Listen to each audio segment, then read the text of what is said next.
presentation is based on a series of discussions about the status of the digitally mediated architectural image in the contemporary academic studio. Our hypothesis suggests that there is a distinction between representation and visualization in terms of their ability to communicate. Moreover, that representation communicates unambiguous information within the discursive field, while visualization remains at the conceptual level, as in fine art, appealing to the lay person.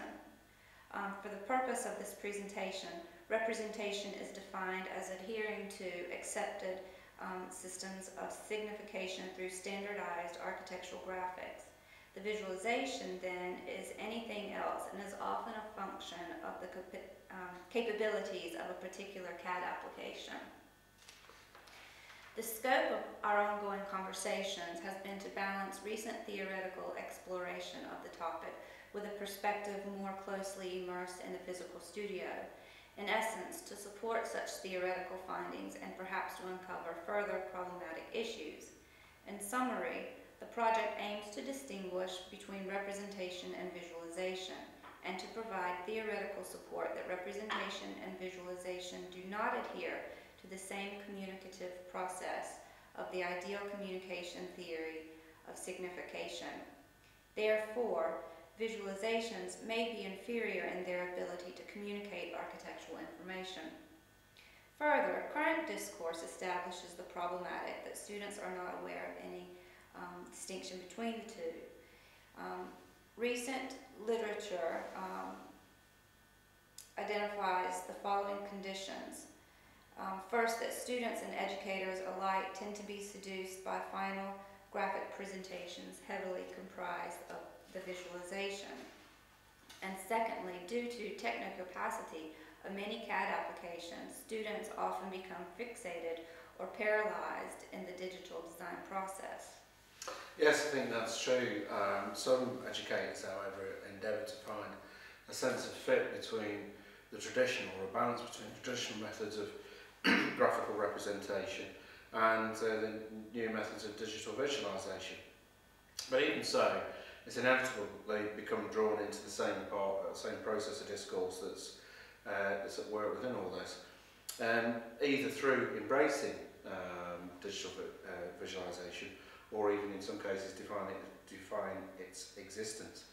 And the student paralysis that you're talking about is a common experience of educators who are often faced, and certainly in my experience, often faced with the options of either evolving with the student and changing with the student, or be damned.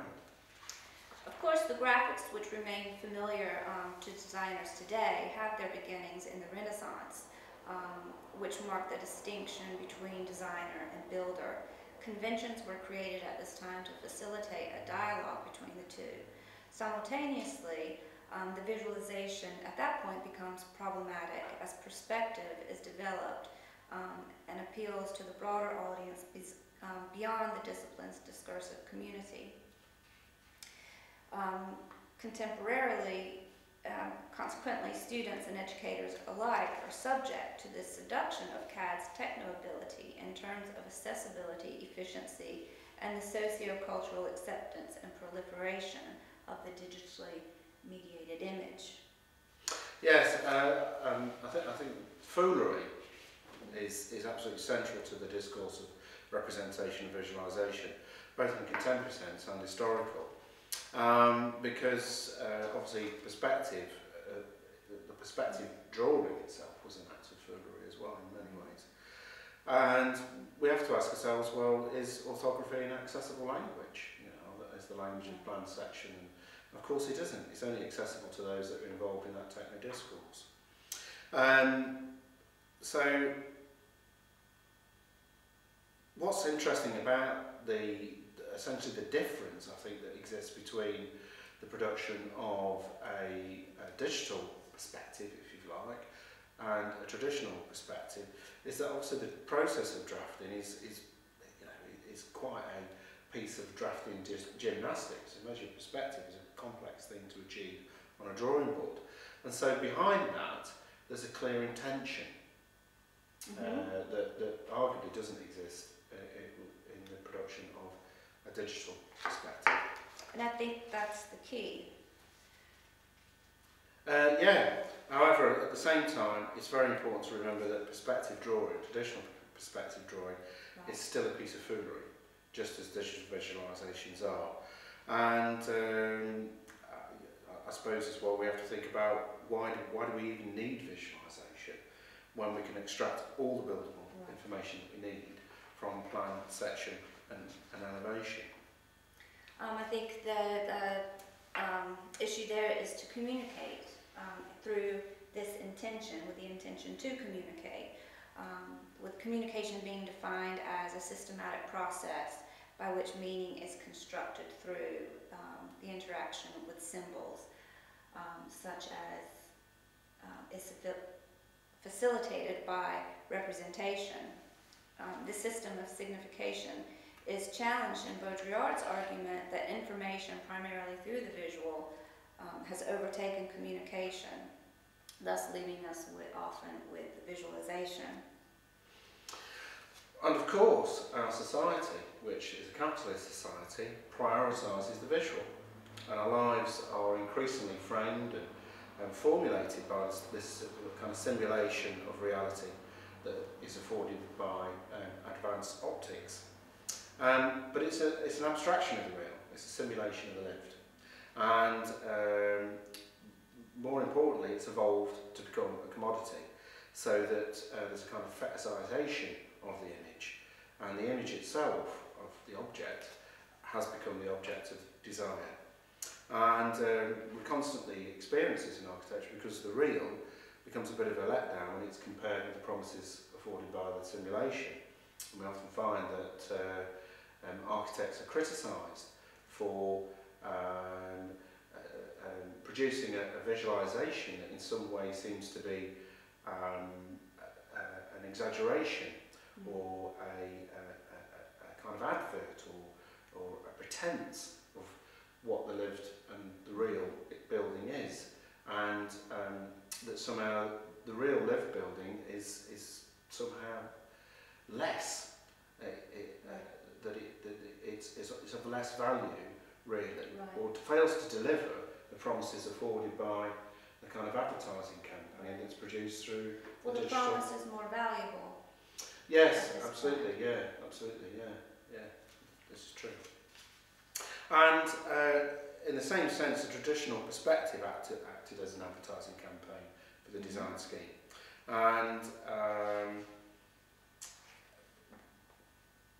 above and beyond all that, though, the increasing reliance on the computer visual and its simulation of a real object promotes a divorce from the real hard work and intention that a student must undertake to fully comprehend what it is they're actually designing.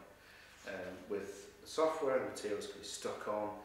It's not really essential that they're understood as real materials, and it's not really essential that the system of construction and the way the building fits together is understood. Ready-made elements. Exactly. It's kind of cut and paste approach to architecture. And what this leads to, and this process of fixation that we were talking about earlier, it leads to a kind of unawareness in the student of the distinction that you have to draw between a representation of the real, in this case we're arguing through plan, section, elevation and so on, and the beginning of the process of seduction that occurs through visualisation. And it's the absence of intent that sits behind that, compared with the presence of intent that is at work within more orthographic methods of representation. I'm interested in this connection that you find between pop art and the contemporary or contemporary student work. In terms of the scope of our ongoing discussions and the historical contextualization of triadic conventions and perspective, I think the most significant difference between the pop art movement in the last century and contemporary students' presentation of work is, as you mentioned, intent. We can also consider the nature of the Renaissance perspective as an image constructed from the measured plan, while today it's possible particularly for students, to derive a three-dimensional digital model with no reference to space or materiality. With the pop art movement, for example, Warhol's soup cans, there was an intention on the part of the artist through the act and the process of making to communicate a message or idea through those images. What we find with student work are displays which are visibly comparable to such works of art, but which lack intent. Often boards are filled with similar images, which are merely simulacra, that is, copies of copies arbitrarily facilitated by the technology that the student has chosen to use. Individual images have nothing unique to communicate and are in place to seduce the viewer, to create a spectacle or illusion of work which in fact communicate very little. Yes, however, our curriculum demands the acquisition of certain digital media skills, and of course future employees demand that our graduates have got that ability and that they can take that into the workplace. So it's very important that it's part of their skills acquisition. But I don't know of anywhere in the curriculum where we say that we will encourage and develop a priority for the simulated visualisation of the actual building through the use of computer. And I don't know of anywhere where we say students will learn the value of tricking their future clients and users through the production of hyperreal simulations of reality. Of course, it doesn't say that anywhere. And of course, it's not really about the issue of whether we use the computer or not, or whether we embrace digital image making. That's not the issue. Actually, what needs to be addressed in the design studio is the intention in the production of those images, the intention behind the production of architectural representation per se. Right. So I'd first like to thank Doug for engaging in this series of conversations with me on a topic that has been close to me for a while now. Well, it's been a pleasure. We found that as researchers, we're coming from two different perspectives, but through these series of semi-formal discussions, we found that these concerns are common across the faculty. And last, I'd like to thank you all for allowing us to share our views and thoughts. Thank you. Thank you.